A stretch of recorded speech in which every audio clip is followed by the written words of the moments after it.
Thanks for joining everyone tonight, the Apartment Association, as we talk about the eviction moratorium in the National Eviction Moratorium and how it relates to us here in Milwaukee and Wisconsin. Tonight we have with us Joe Murray. He's the Director of Political and Governmental Affairs for the 16,000 member Wisconsin Realtor Association. He's responsible for all political fundraising and other organizing efforts for the WRA. And he's also a state lobbyist and lobbies for the Apartment Association here in Madison. We also have with us Heiner Giese. Heiner has served as the legal counsel to the Apartment Association for many years. He's a lobbyist for the Apartment Association on the state and on the state government level.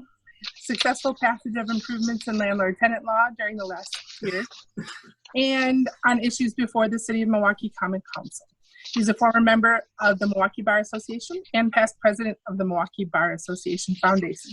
He's been a landlord in Milwaukee and surrounding suburbs for over 40 years and still owns rental property, which is now professionally managed. Then we also have Tim Ballering with us. He's a residential landlord for over 4 decades. He's a board member of the Apartment Association. And he's active legislatively since 1989. He was president of the Apartment Association for a decade, and he's a managing member of Affordable Rental Associates, LLC, here in Milwaukee. So to get this party started, we're gonna start with Heiner, and he's gonna give us a little bit of an overview of the moratorium and how it's affecting us right now in the state. Yes, thank you. Thank you very much, Christy. Ready to start here. I think, is everybody muted? It sounds like somebody is coming down with COVID there. I noticed. I think that was Ron. I just muted him. Was that Ron? Oh, Ron, are you healthy? I hope you're. Oh, no, Ron's okay. Let's not talk about COVID. Well, we have to talk about COVID. Let's talk about it a little bit. Okay. Well, so the latest is let's start at the most optimistic level, which would be the big national lawsuit that's been filed in Georgia by the new Coalition for Civil Litigation, challenging the whole CDC order. That's pending there. I'm not quite sure what the schedule is. I know they wanted an injunction against the CDC order. I'm not clear whether they will be successful with that, but it's a very well written lawsuit with 8 different causes of action, claims against the CDC that they're as to why they shouldn't have authority to have imposed this moratorium. I've read most of it. I've read their brief. Great job. Probably one of the strongest arguments I think that they have is that the action by the CDC is in violation of something called the non-delegation rule. That rule says, and it's a legal theory, it says that Congress makes laws, Congress passes laws, and when something has to be done, something really significant and important like a nationwide eviction moratorium, that is something that Congress should do. Congress shouldn't just say to the CDC, oh, we've got this COVID problem, evictions might not be good. Figure out something to prevent that. So I think that's their best argument. They've got other arguments, and we'll have to see where that goes. But in the meantime, we're stuck with it here. So the status in Wisconsin generally, but I'm going to talk more about Milwaukee, but in Wisconsin, generally it's been a little bit all over the map from what we've heard. For example, I've heard that in Rock County, a judge who is handling evictions when they come up says, is the CDC moratorium apply here? Does the tenant have possible rights? Okay, eviction dismissed. We think that's clearly wrong. At the very least, a case involving the CDC moratorium should be put on hold, to see where it's going. Some of you have, submitted questions and you've got input on what's been happening in Milwaukee. So luckily, Milwaukee hasn't just, judges and commissioners haven't just outright dismissed pending evictions. What they're doing basically is adjourning them for, if it's it's in front of the court commissioner, adjourning them for a time if the tenant hasn't yet submitted a CDC declaration. If the tenant has submitted a CDC declaration, then what you've got to do if you're involved as a landlord in that case, you've got to ask that it go before the judge, because what you want to do is to find out what the tenant can pay in the way of partial rent. That aspect of this whole thing is sort of being glossed over by the tenant advocates. They're saying, oh, this moratorium is out there, it's great, just sign your declaration and you don't have to worry about eviction for the next 4 months. Well, that might be true if you've had a loss of income, if you otherwise qualify, but you do have to promise your landlord that you will use your quote best efforts to pay partial rent during the time that the landlord is stopped from proceeding with any eviction action. So the calendar judge and Milwaukee Judge Connolly has adjourned a number of cases where the CDC moratorium applies. She has adjourned them to January. That's something I think that we want to, that is, any particular landlord should challenge that. And if you have a case that's been adjourned, you should bring a motion to have it reheard so that the judge can determine whether or not the tenant actually meets the requirements in the declaration that they're using their best efforts to pay partial rent. Heiner, Yeah. one of the questions that was submitted was, do the tenants need to fit all of the criteria on the CDC declaration? Well, indeed they do. I mean, there's like 5 of them, you know, and of course a number of them they won't have trouble meeting. That they individually earn less than 100,000 a year or 199 as a couple, that they've had a loss of income, and that they're, you know, that they're threatened with eviction because of the loss of income. Those aspects will be easier to meet. But what's happening, unfortunately, is some tenants who maybe even haven't had a loss of income, but just maybe are behind on the rent and want to get out of, you know, an eviction, are actually filing these cases. I think Tim can report on one that he's heard about. So that's where we're at. I'll just wrap up here real quick.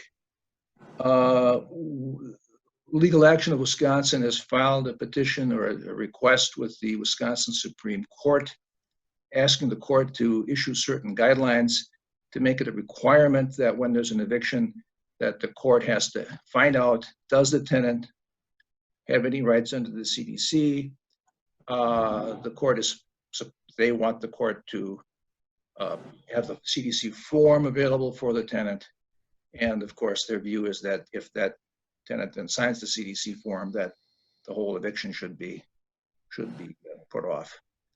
So that they filed that. I filed a response to that today, saying the court should consider our views, and we're in the process now of that is the AASEW and the Wisconsin Department of Association together are in the process of retaining a law firm, a major law firm, to represent our interests on this particular issue that's going to come before the Supreme Court. So that's where things stand basically as of today. We can get into some more details, answer your questions in a bit. Joe, would you like to give us a little overview of the Wisconsin and national landscape for the moratorium?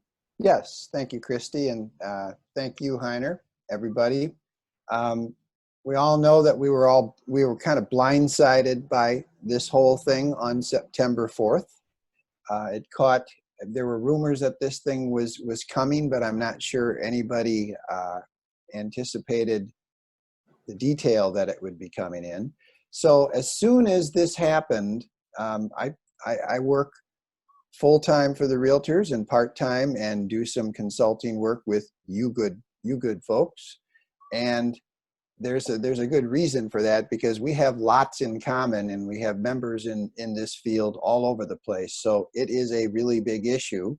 And our national associations, the National Association of Realtors and the Apartment Association, have been working quite closely together along with other organizations after this thing came out. It's a bit of a scramble because everybody was pretty much caught off guard. There was a little bit of notice and then bingo, there it was. So I can tell you that at the national level, there's a couple of efforts going on, and then as well at the state level. Let's start at the national level. Our national associations are working overtime, and I really mean overtime, trying to get the attention of the Congress as well as the White House that the folly, the pure folly of putting an eviction moratorium of this breadth and depth without financing and vouchers for renters and landlords is really, really foolish. They've made it a point in their messaging to the Congress and the White House to say, you did a pretty good job back in March and April when the pandemic first hit and the statewide eviction moratoriums or local moratoriums were taking place. Congress came up with money. They came up with $100 billion, I believe it was the number, for rental assistance for landlords and tenants. They had the additional funds for unemployment insurance. They had the stimulus checks. They had PPP. And they really did a good job. And that money filtered down from the federal to the state level. And Governor Evers did, and some of our county governments did a good job in making those funds available for tenants and landlords as well. The message now to Congress is very loud and very clear. This is a really bad idea, and you could be undoing all of the good things you did back in the first part of the year by not following through with funding on the second part of the year. That's simplified, but that really is the message. And the other thing that I think you should all be aware of, both of the national associations and others, they are putting a full court press to get the grassroots to be talking to those members of Congress as well.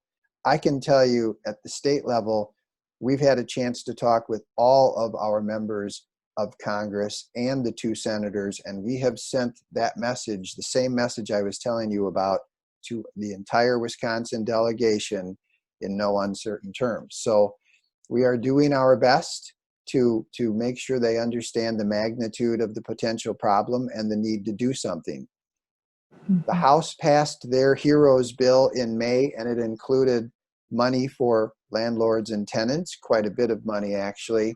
The Senate came up with a bill that never even got a vote. It was a skinny bill, and it did not include any funds for that. After that skinny bill didn't go anywhere, our organizations met with the White House, and they met with the staff at the very highest level. I believe it was Mnuchin and the Chief of Staff, Mark Meadows, and they said, you really can't do this to us. You're going to create a problem that you already helped stay away from in the first part of the year. Hopefully that will do some good as well. At the state level, we are doing the same kinds of things. We have a coalition that includes the Apartment Association of Southeast Wisconsin, the Wisconsin Apartment Association, and the Wisconsin Realtors Association. And we've gone 2 tracks here in the state. One is make sure that legislative leaders and Governor Evers understand that the problem as it could be is still sitting here because Congress is deadlocked, and we may need your help, Governor. We have delivered a letter to Governor Evers. We hope and anticipate a positive response from that letter. We are going to take that same message to legislative leaders so that they clearly understand, and because they don't always get along with the governor, the Republicans who control the legislature and our Democratic governor. So we want the legislative leadership to understand that we as an associations who have all have a stake in this, that there is a potential problem and that they need to do something. And if Congress doesn't, we're going to need the state to step up again as well. So we have taken a variety of steps. We also have a public relations effort underway where all 3 of our organizations fund a group called Platform Communications, and they are helping us get our message out to both the public and the legislature and Congress from a much broader perspective at 10,000 feet, just to make sure that they're hearing it in their offices and they're seeing some of our message in the news, because I think everybody understands that the headlines and the mainstream media have a pretty much a one-sided perspective when it comes to landlord-tenant articles. It's usually that the tenants are in big trouble and that landlords are evicting people. And in fact, if you've tuned into our programs earlier and some of our other efforts, you would know that up through the end of August, we actually have over 5,000 fewer evictions statewide in Wisconsin from January through August than a year ago. That's a 28% decline.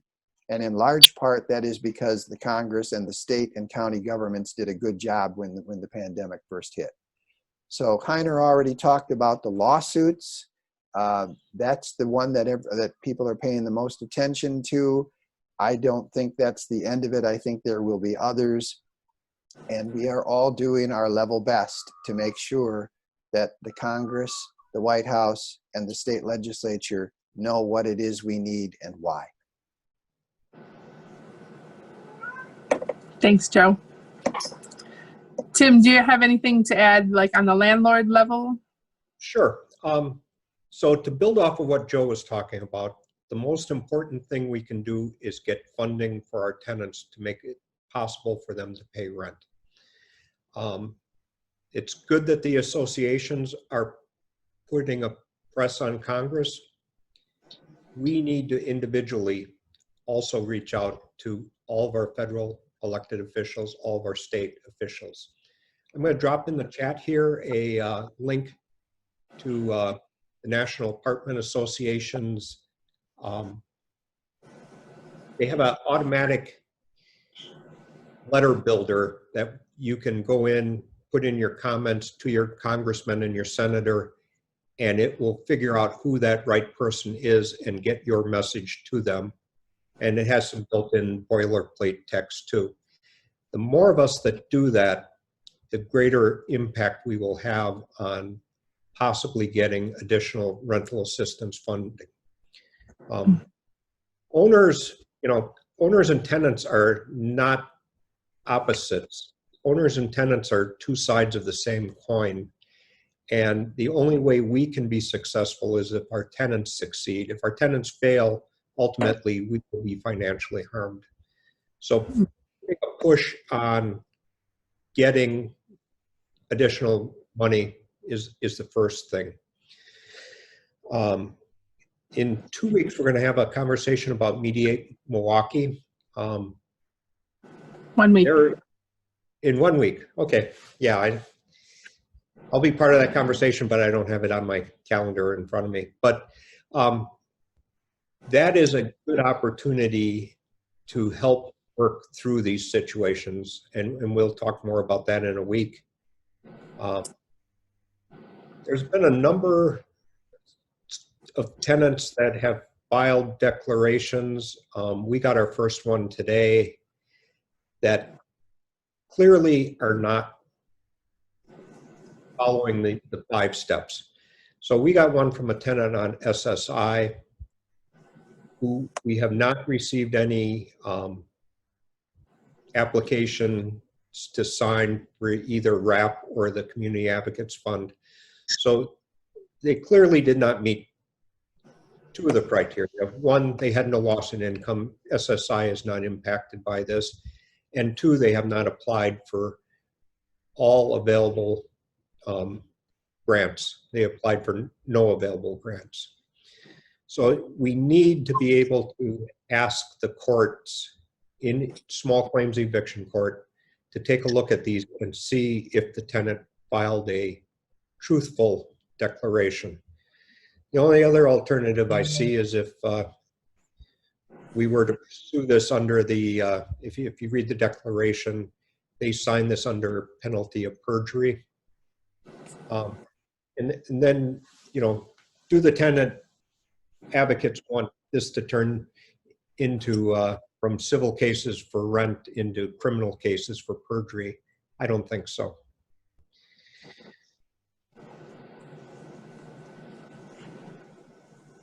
Yeah, I But, mean, being in the courtrooms has been tough because they're automatically adjourning everything to January. And then if they have not submitted a form, then they're saying 2 weeks, so that way you could try and work something out with the tenants. And then I had a couple, like you said, which are clearly false because they haven't done any of the things they're supposed to be doing. And so two of them, they adjourned for 2 weeks so we could talk about it. But the other one, they actually did give me a hearing before the judge, which was a miracle. And the declaration requires the tenant, it states that I am paying timely, making partial. I'm using as- best efforts to make timely Yes. partial payments that are as close to the full payment as the individual circumstances may permit, taking into account other non-discretionary expenses. Correct. So 0 is not as close to full payment as possible Exactly. in most cases. I mean, there might be a super hardship case where the person really has absolutely no money, but in general, the people are getting unemployment, they're getting other means that should be used towards rent. Non-discretionary expenses is defined in bankruptcy code, so there's already something to look at for that. So I think we need our day in court. I think that's very important, and the association is moving forward in hiring a law firm to bring that issue to the Supreme Court to counter the petition by Legal Action and the other groups. That's what we definitely are doing. I might, Christy, I might jump in here to answer a few of the questions that have come up. First of all, to clarify, unless I'm reading and Tim is not a lawyer, but he knows this law better than many lawyers. I think, and Tim can correct me if he thinks I'm wrong, when the tenant has filed a declaration and you want to challenge it as a landlord, I don't think you can get it defeated just because they haven't yet filed a declaration. So if you're in court and they file a declaration and you say, well, Judge, they've got this declaration, but they haven't told me where they're going to submit it, the smart answer on behalf of the tenant is going to be, oh, yeah, but yeah, that's true, but I'm definitely need to file for it, and I'm going to go down Monday to advocates and file. You interpret that the same way, Tim? Yeah, I do. So don't think you're going to win the case or you're going to get the declaration thrown out just because they haven't filed and they admit that they haven't filed.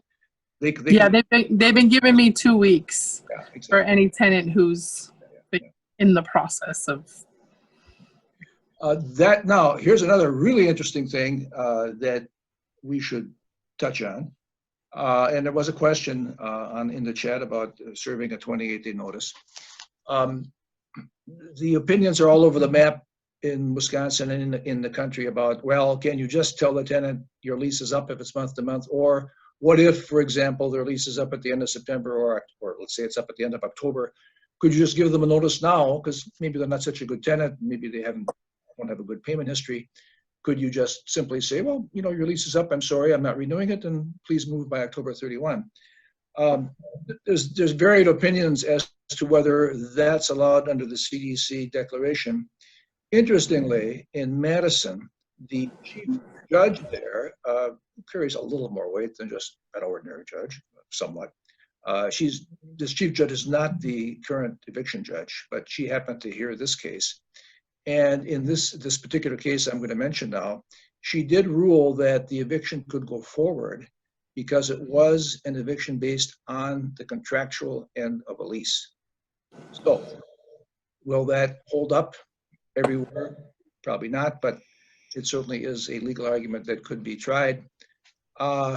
If you're going to do it, you've got a flaky tenant who is maybe behind and you served the 5-day, but you're worried now about the declaration being filed, perhaps. if you're going to give them a notice, you'd be giving them a 28-day notice. And if I were you, when I then followed up with the eviction, I would definitely not sue for any money. I would just say, the lease is over, I'm asking for possession of the premises. And by not asking for any money judgment, you're improving your chances that that case would be recognized as an exception to the CDC rules. Let's be honest, you're not going to generally recover the money you get in judgments anyhow. The chief judge in Milwaukee has made statements that that tenants should be given the opportunity to fill out the declaration when they're in court, and that they want to advise tenants of the declaration. There were some questions about the affidavit. So we needed a CARES Act affidavit. Now we need a CDC affidavit. There were some questions submitted prior to this if we would be able to provide those to members. Do you have any opinion on that, Heiner? Oh, I'm sorry, I apologize. I was reading something I was going to say. Repeat that again. People had asked if we were going to be able to supply the affidavit that they need for the CDC declaration, stating that they have not received it. Yes, we should easily be able to do that. We should put that on our website. Actually, I took the existing CARES Act affidavit, which you should still be filing, and I just added a paragraph at the end stating that you, the landlord, had not received a CDC declaration.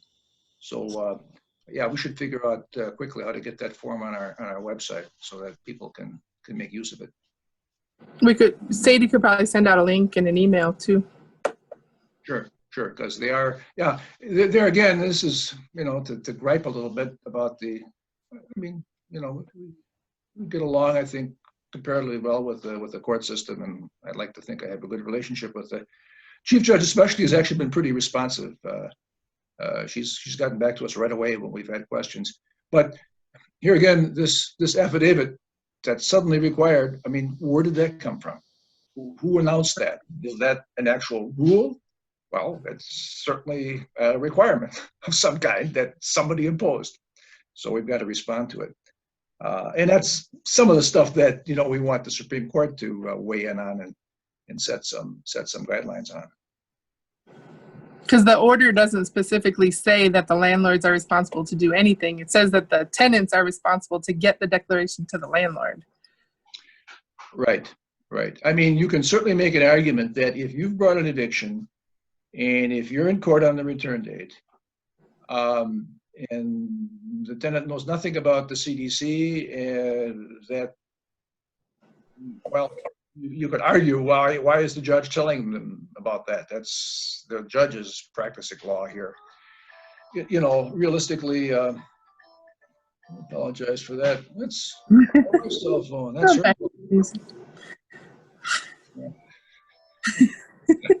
Isn't it a catchy tune though? Barbara, come and get your cell phone here. Barbara, come and get your cell phone. All right. Something was going on here. Apologize for that. Yeah, so where we're going with this is, let me just tell you what the legal action wants to do. This is part of their petition to the court. They want to have the judges inquire whether, when there's a case, whether the defendant tenant, are you a covered person possibly under the CDC declaration? Now, we might not like that, but I don't know that we really should oppose that stringently. We want people to be apprised of their rights, I think. So I'm not going to disagree with me on this, but I personally think that's not necessarily that wrong.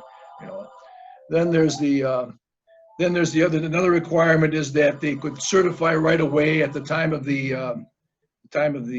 action that they're filing, so that they've got a do they have a return date, and are they a covered person, that they would confirm that. Finally, then there's a requirement that, let's see, what do they want here? Oh yeah, that they want the courts to have the form available for the tenants right on the website. So those are the requirements that they're imposing here, and that they want the court to impose. Interestingly, of course, they don't say anything about having the court inquire of the tenant. Paying partial rent is one of the conditions, sir or madam. How are you fixed for that? We want the court to require that also. Yeah. So the one big problem I see, and I see in the chat here, is that people have signed declarations that they have made partial rent payments, timely partial rent payments, as close to as full rent as possible, but they have not paid a penny. So I think that is the very largest sticking point in where these declarations should be allowed to be challenged. And the second one is if they haven't applied for rental assistance or aid, that harms both the tenant and us. So if we really need to encourage them to apply for everything that's available so that the rent gets paid, they don't end up owing a lot of money come the first of the year, and owners are not put in a bad place. I was talking 2 days ago with an owner, and this was under the CARES Act, but it would still apply here. He has an 8-unit building, and he started an eviction in March. One of his tenants was being evicted, got to court, found out that the CARES Act applied to them, and that eviction was canceled. That tenant goes back to the 8-unit building, tells his neighbors. 5 other tenants the following month stopped paying rent. So now he has 6 out of 8 units that nobody's paying rent. And he now is facing foreclosure, and he's looking to give the building back to the bank in a deed in lieu of foreclosure, hoping that he doesn't get all of his other assets garnished to cover any deficiency. And I'm certain that perhaps some of the tenants had problems, but when 3/4 of the tenants stopped paying because they found they could, that was the end of the owner.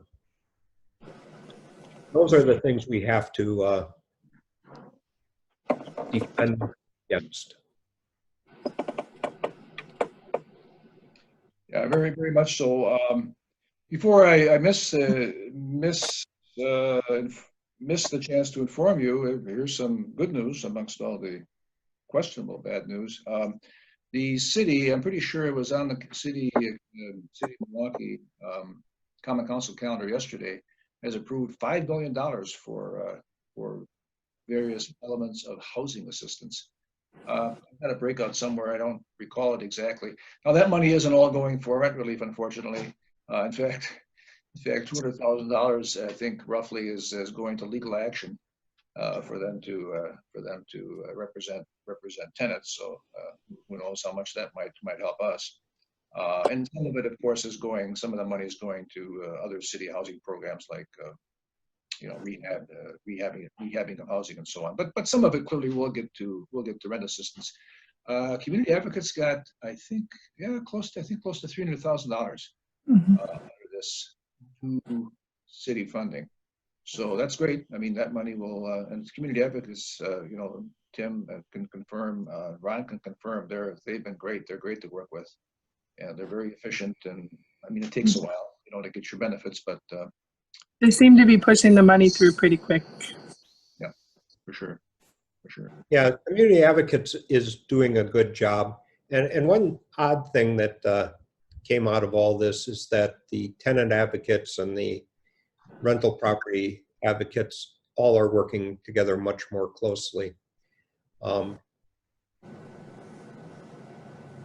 I see a very bleak 2021 unless steps are taken to bring in additional funding, and steps are taken that owners can contest fraudulent declarations. You know, interesting aspect with what Tim just said. Yeah, it does look a little bleak that way. And interestingly, this CDC thing that we are understandably, unhappy with to a good extent. Unhappy for one. I mean, not even per se, but just because it's being abused. If you compare that to the provision in the HEROES Act that Joe Murray referred to earlier, that was passed back in May by the House of Representatives, that contained a 1-year blanket moratorium on all evictions. So, and it said nothing about well, tenants can apply for aid under this bill, and they still have to pay partial rent to the using their best efforts to the extent available, which is in the CDC thing, interestingly enough. So, or actually, we landlords, if we can only get the courts to enforce the idea that tenants should at least pay some rent to the best of their ability, if we could only get them to accept that, we're actually better off than if the HEROES Act passed. And if I think we can safely figure that if the Senate, if Biden wins, and if the Senate goes Democratic this fall, that will become law. I would pretty much think. And that would devastate housing. A year eviction moratorium not tied to any funding. Yeah.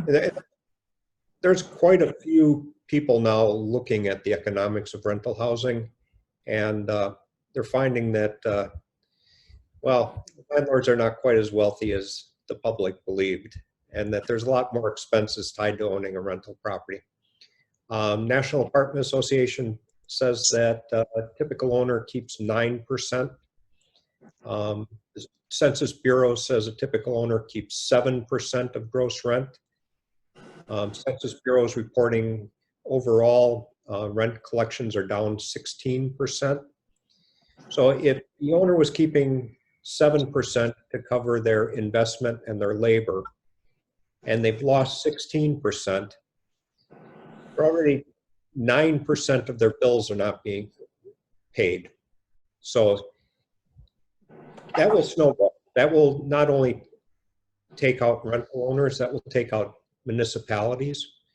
You know, the owner I was speaking to with his 6 non-paying tenants, he stopped all maintenance. He stopped paying sewer and water. He stopped paying utilities.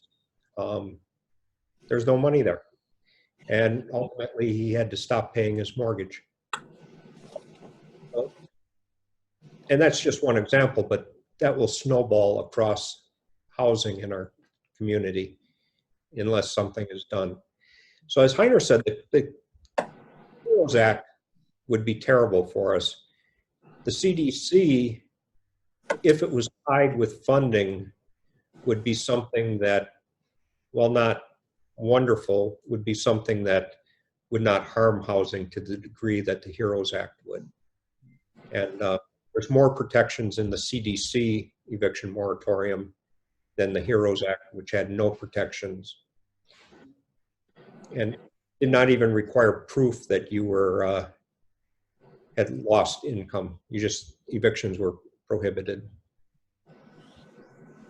Christy, I was going to say maybe to plug Joe in again. I don't know if Joe has anything current from feedback from realtors or people in his organization that own rental real estate as to what's been happening lately. Some of the figures that we've seen still show are you talking about how the problem might be growing, Heiner? Right. Possibly, yeah. Right. Are there? We don't see a lot of that activity yet. There is a slightly increasing percentage of renters who are not able to pay their rent. So that number is creeping up a little bit. It hasn't been the big hit that it could become yet. At least certainly we're not hearing that. I checked in with our legal hotline to find out if we had been getting a lot of phone calls from our WRA legal hotline, people calling in and saying, the CDC, I've got this issue, similar to what we're doing here tonight, where you have a question and you say, what about this or this or this? And interestingly, we have not had many calls about the CDC or landlord-tenant non-payment of rent issue so far. So right now, it doesn't seem to be reaching up and biting people too hard, but you can obviously make the case that before long, it could become a problem. But right now, not so much.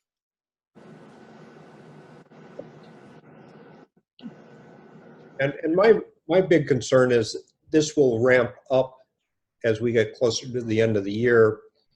And that's the time that owners have extraordinary expenses like property taxes and other things that have to be paid.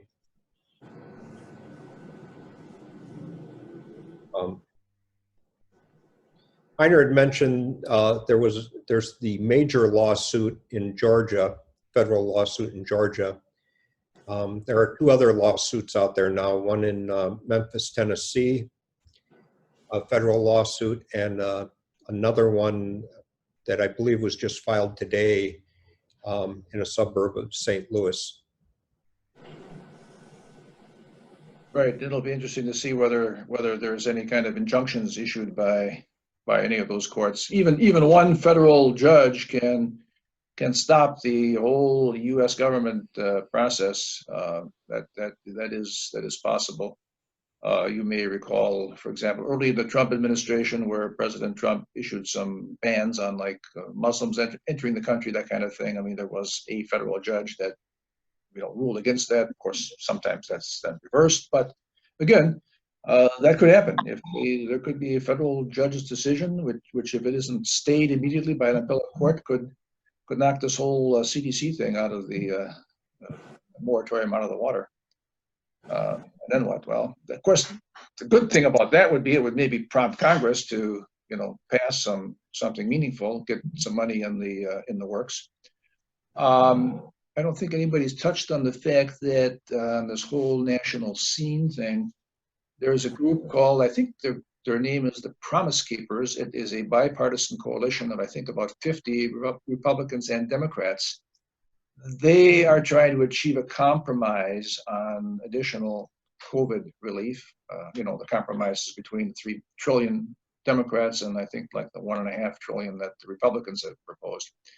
And their compromise does include a $25 billion component for housing rental assistance. So that could be good. So if you can find out who those Congress people are, you might encourage your congressional leaders, your Congress people to work with their bipartisan compatriots to try to achieve something here that's going to help all of us, not just landlords, but also tenants and landlords.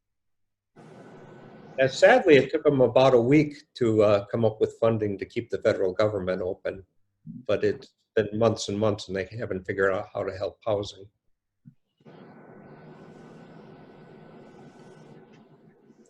Is there any more of these questions that we could answer? They were also asking, we touched on the 28-day notice a little bit, but do you think there would be a problem if tenants who have landlords that attempted to evict for non-payment are now being evicted for another cause, such as a breach, not rent-related, or would this maybe be considered retaliation? Yeah, the tenant advocates, love to speculate about how landlords are going to try to use a non-payment breach as an excuse, and of course that conceivably could happen. But we all know from bitter experience that a lot of times you let things go. You don't evict tenants for bad behavior. A lot of times you just you give them the 28-day notice. Or you give them a 14-day notice saying, enough, you have to be gone. So I don't know, I don't know how successful that's going to be, but clearly if you just want to make sure you document everything pretty carefully. You ideally, you don't want to give them a 14-day notice or a 5-day, a 14-day notice after the first noise complaint. You want to document that there's been 3 noise complaints, that tenants have complained about this particular tenant, and they need to move.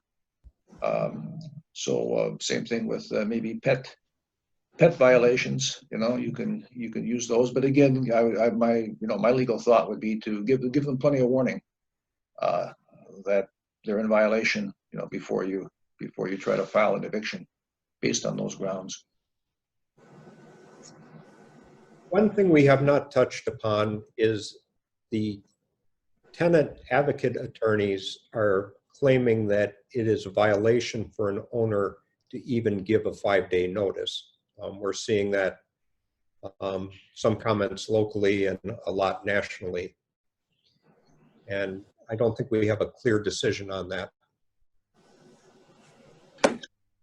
Yeah, very good point. Very good point, Tim. And that, of course, is, it's out there, and God forbid, if it isn't actually permitted and you do it, you're subject to this $100,000 fine. Yeah, technically you are. And that's something that I think we'll want to ask our Supreme Court to interpret. Of course, it's a federal provision, but I think we can maybe get some guidance from our Supreme Court stating that it is okay to give a 5-day. Just so we're clear on this for everybody. Certainly, if you haven't gotten any kind of a declaration from a tenant, you definitely can serve them with a 5-day for non-payment. Of course you can. If you've gotten the declaration already before you had a chance to serve them with the 5-day, in my opinion, although I haven't done it yet, and done it for myself or for anybody, I think you could still serve them with the 5-day notice. I would recommend that if you do that, you would add a provision or a sentence to your 5-day stating that I've gotten your declaration. I was about to give you the 5-day. Here's the 5-day. However, I am aware of the CDC regulations, and I am happy to find out from you as to how you qualify under them. Specifically, you haven't said to me yet how much rent you can pay, so please respond in that regard, and that will affect the further proceeding in this case as to whether or not I file an eviction. That might be smart. That might be smart to do before you file the eviction. A similar kind of outreach to the tenant, I think, would be smart in a pending eviction case where it's already filed and now you've got the declaration. Seems to me, before your court date, it would be very smart to call the tenant and also write the tenant, what about your promise to make partial payment? What can you do in this regard? I need to hear from you in this respect. If you don't respond to me at all, I certainly think I have good grounds to ask the court to, in effect, throw out your declaration. And you're going to look, if you do that, you're certainly going to look a lot better when you get to court on the return date. That's a good point. So would you recommend that if landlords are in the position where they haven't been receiving rent, so obviously that would be a violation, or they haven't received documentation that they've applied for assistance, would you recommend perhaps challenging the veracity of these declarations when they come before the commissioner? Well, I think you certainly should challenge it, Brad, because I'll bet you that it'd be interesting to, be able to track every case that's out there right now where a declaration is filed. If there's 100, if we take 100 of, I'm sure there's at least 100 out there somewhere. Mm-hmm. Have there been more than 3 tenants or 2 tenants in those 100 cases that have actually told their landlord, yeah, I understand, I've got to make some partial rent payments and here's what I propose? I'll bet you they haven't. Right, I bet they haven't too. I'd be interested in that study. But yeah, I think that a lot of the landlords have they go to court and the commissioner says, oh, we have the declaration, so we're adjourning you to January. And they're just like, okay. I don't really think they're challenging them. Yeah, no, you've got to, if that happens to you in front of the commissioner, you've got to ask for a hearing before the judge. You know, the commissioner isn't going to rule on this partial rent thing, I'm pretty sure, because it's contested in some fashion. One of the ways that I went around it was basically just to say I didn't think it should be adjourned that far out due to the fact that we didn't know if it was truthful. And so then they did an adjournment for 2 weeks. And then for one of the other ones, because there actually was a legal action attorney on the tenant side. And because I disagreed with the commissioner's, ruling to adjourn it to January, the commissioner was just like, well, if a party disagrees with my decision, then I have to put it before a judge. And so then they called up the judge and got a hearing. Yeah, one point that Heiner and I disagree on, Heiner believes that the tenant must present a partial payment plan to you. I believe they must present the actual partial payment to you. I agree with you. Yeah, I read it that they have to have been making these partial payments as close to the full payment, as timely partial payments as close to the full payment as possible. And if they don't, that is a failure. The declaration very clearly says I am making, Yes. which is an active statement, not I will make a plan to make partial payments. Right. Because a plan really does you no good. You could go into the eviction court and the tenant could present a plan and not follow through on the plan. Another factor to keep in mind, especially for those of you out there, how many participants do we have? Oh, 57, sure. Now, you're probably mostly all landlords. There may be some, maybe some tenant advocates or some other, more neutral type people in on this Zoom call.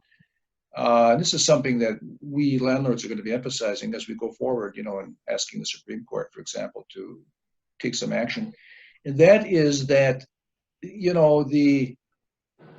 the best thing for the tenants is actually to make this partial payment. And let's just be real practical here. Let's talk about, I'm looking at all these names of landlords out there, and I know how most of you work. If the tenant is making partial payments, if they're trying to do something with you, as these months go by till December, you're going to work with them. Come January 1, and the moratorium has ended. And at that point, the tenant is, has made payments, but they're like 2 months behind at that point. Okay. Are you just going to say, eviction is, moratorium's over? Well, okay, too bad. I'm going to evict you now. Thanks for making those partial payments, though. Of course you're not. Of course landlords aren't going to do that. They're going to keep working with those people. Obviously, we're hoping that the COVID thing is better, that the economy is better. If the tenant has been decent and honest with you, you're not just going to evict them because they happen to be 2 months behind at that point. If they have a continuing income flow, and if maybe at that point there's some new federal money, and again getting back to the scenario where Biden wins and the Democrats take over the Senate, there's going to be money around. You won't evict somebody like that, but will you evict that person if they've, what's the polite word to use, shafted you for 4 months by not paying any rent? You're going to say, yeah, well, now they claim they can pay some more. Now they claim they're going to get current, but I don't believe them, and they're gone. That would be, the human nature thing to do, wouldn't it? Mm-hmm. And if tenants allow themselves not to pay rent for the next 4 months or 3 months, I think September is behind us, so we have October, November, December. There is no way that they're going to salvage that tenancy if they have not paid anything. So I think owners have been working with tenants far more than ever, and we see that by the dramatic decrease in evictions. even after the moratorium was lifted. We are so far down. August was down tremendously from a year ago. And we had the ability to evict except for CARES Act covered properties. But evictions were way down because people understand the situation we're in. You know, they said that 40% of the restaurants and bars probably will not survive to the end of the year, and that will permanently close. And you know, that's a type of work that a lot of our tenants do. Things like Summerfest and baseball games, you know, where they had people working concessions and all the other activities there. Those jobs, low-skilled jobs, are gone for this year, probably well into next year. So tenants are hurting, but if they're getting some money and they're not paying any rent, it's harder to have sympathy for them. And that is not only impacting them, not only impacting their landlord, but that's impacting all other tenants, because as owners fail, cost of housing will go up. We saw big rent increases, you know, 2010, 2011, 2012, after the 2008 housing crisis, because so many owners failed. So many properties were in the mid-market were bought up by corporate owners, you know, so it really changes the dynamics of the whole economics of rental housing, not for the good for anyone. Right. I think that so many landlords, and us included, like, we would much rather someone talk to us and try to work stuff out and be applying for things than just don't tell us anything and just don't pay rent and disappear. You know, that makes it much harder to work with you or to want to work with you. Yeah, and it's harder to accept the tenant that doesn't apply for the benefits that will ultimately pay their rent and help both them and their landlord. You know, that's the hard one. I don't understand that one, because it's not a lot of work to apply, and it offers large benefits to the tenant because they won't have this big eviction on their record. We have one tenant who's received close to $6,000 from various sources at this point in time. She's got the RAP program. She had something called the Eviction Prevention Program, and she got money from Ross. It's just like emergency assistance money. So she's at like, I think like $5,600 right now that she's gotten from various sources. See, there was a question here about whether you could garnish their tax refunds. I'm pretty sure you can't garnish those. You could potentially, I guess, get an assignment of their tax refund somehow, which is something that could be. You'd already have to have a judgment in place, though, wouldn't you? Beg pardon? Wouldn't you already have to have a judgment in place to get that, though?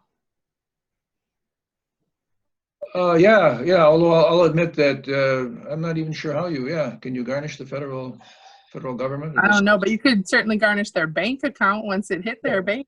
Yeah, but, if you knew where it was and all of that. Well, I think $5 grand is exempt in a bank account, something like that. So yeah. Pretty shaky. There was a question about does Ross and RAP pay funds directly to the landlord? I'm not sure about Ross, but RAP does and Community Advocates does. Ross, yes, it goes right to the landlord. Same thing, Umos and Maximus, which I think kind of work together, but they all pay directly to the landlords. So you have to fill out a form, so you know that your tenants have applied. Correct. Once they're approved, at least. Some of them are a little bit sketchy, but once you start getting a few through the programs, like the programs will start emailing you, hey, we got another tenant, you know, who's been approved for this, just so you know it's coming up. So we've had that happen with Community Advocates. There was a question, is there a place for landlords to report bad tenants when landlords don't put it on CCAP? A privately maintained blacklist is a federal Crime. Credit Reporting Act violation. I think it's like 50 grand for each name on your list. So it gets kind of expensive if you have a long list. You can file with collection agencies. So you could put a collection agency item on their credit report.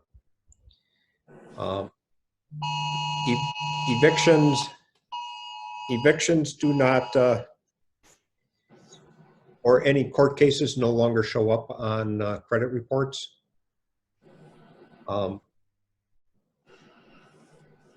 Since 2016 or 2017, they removed all judgments from your credit report. So that makes it more difficult when you're looking for tenants' rental history if they're coming in from out of state. So I guess the only way you can really, if you're not getting a judgment and having it put on CCAP, the only way you could report them is by working with a credit bureau to, or credit collection agency to put a collection item on their report.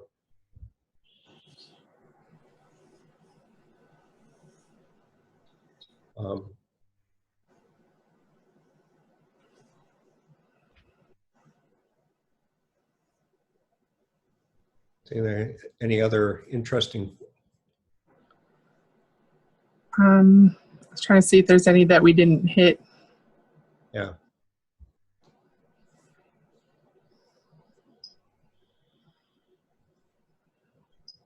Another thing about the RAP program, guys, once you get one tenant and you're signed up as a vendor, you don't have to fill that vendor form out ever again because you're already in the system. So then you just have to do the renter verification form.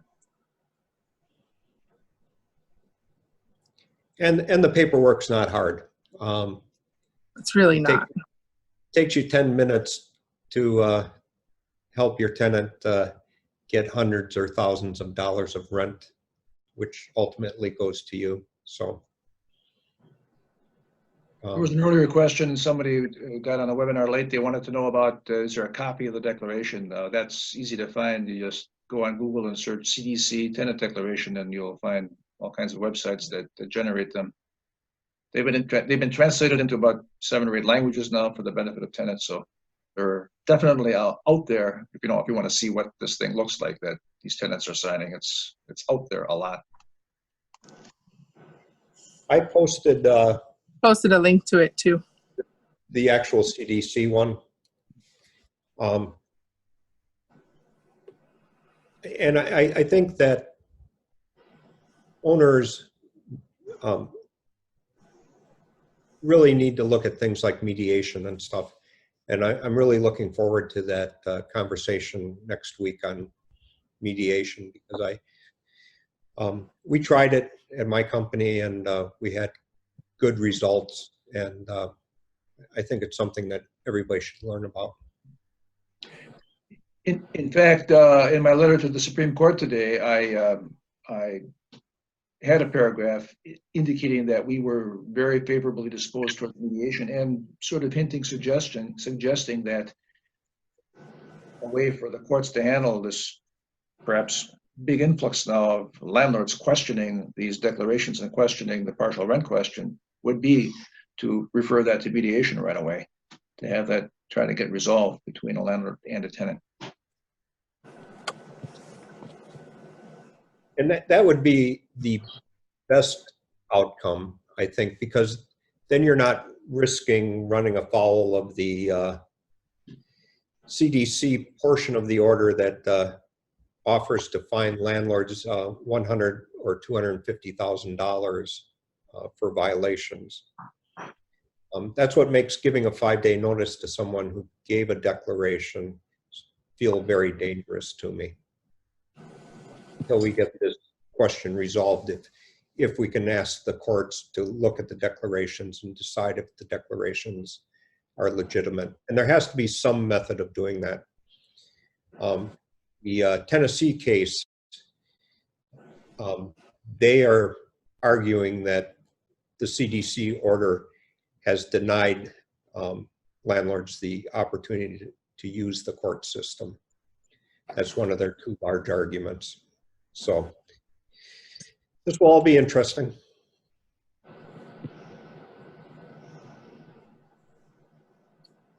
Anybody else have any final questions? Joe, did you have any final comments after everything we talked about? I can always tell you that I learn a lot by listening into all of these conversations, and I appreciate that. I would say one last point, and it's going back to my earlier comments where the House passed a bill, but the Senate has yet to respond and pass something.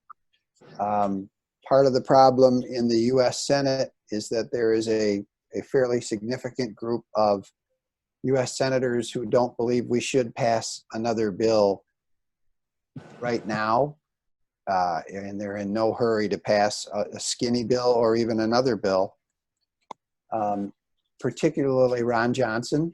So for those of you who might have an opportunity to see or talk to or communicate with Senator Johnson, make the case to him specifically, because the House passed a bill.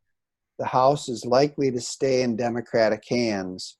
The issue for not coming together so far is the divided Senate within their own ranks. So talk to Senator Johnson specifically about this issue and the need for financial assistance as long as we're going to have this eviction moratorium.